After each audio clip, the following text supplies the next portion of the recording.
welcome to BBC Look North. The main headlines from in and around Lincolnshire today. Is there a gay gene is the main topic of today's show, a topic that has been heavily debated and is undergoing constant research. I'm joined today by Katie and Phoebe, who have both been researching this topic. Katie will be speaking to us about the history surrounding homosexuality, followed by Phoebe, who will be talking about the neuromechanisms potentially involved in homosexuality. Hi.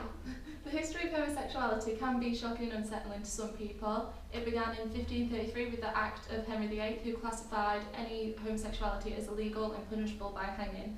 This became the basis of all homosexual convictions until 1885, when the Criminal Assessment Act made absolutely any sexual contact between males illegal. At the end of the 19th century, we saw the beginning of the concept of homosexuality as a pathological, psychological condition, which legitimised treatment to change it. In 1952, it was officially classified as a mental disorder in the APA's first DSM, the DSM-1, as a sociopathic personality disturbance. Fortunately, advances in 1967 decriminalised homosexuality, and however in 1968 the DSM-2 then went on to classify homosexuality as a sexual deviation. In the 60s and 70s, treatments began to change homosexuality. One treatment was aversion therapy, first proposed by American psychoanalyst Dr. Sando Rado, who claimed heterosexuality was a biological norm. It was a learned behavioural pattern that was caused in children's childhood and created a negative view of heterosexuality.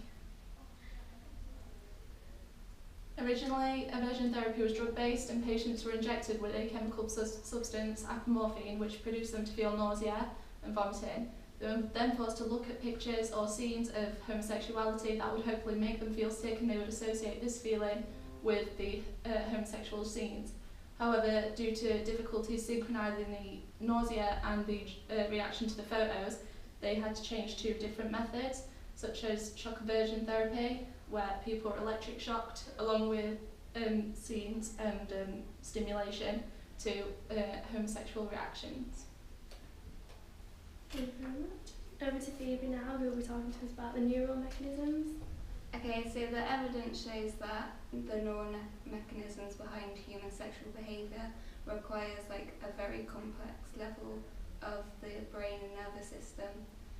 And demonstrations constructed by Woodson, Bailey and Gorski show that the sexual behaviour in non-human animals is really complicated, and you need high levels of your brain use.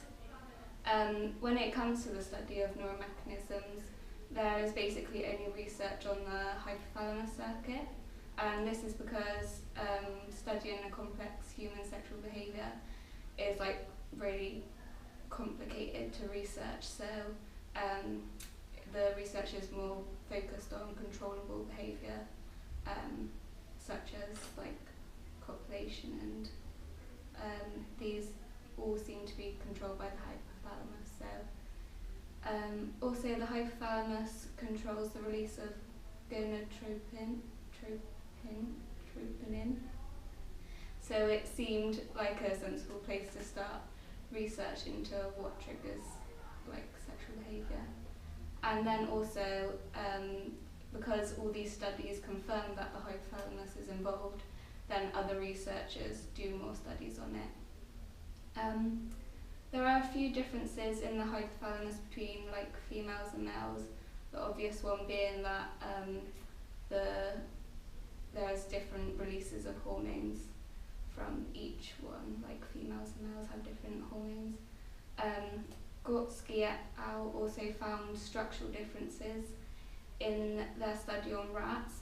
So a nucleus in the medial preoptic area was several times larger in male rats than in females, and they called this the sexually dimorphic nucleus. Okay, thank you both very much for talking to us today, both some very interesting viewpoints.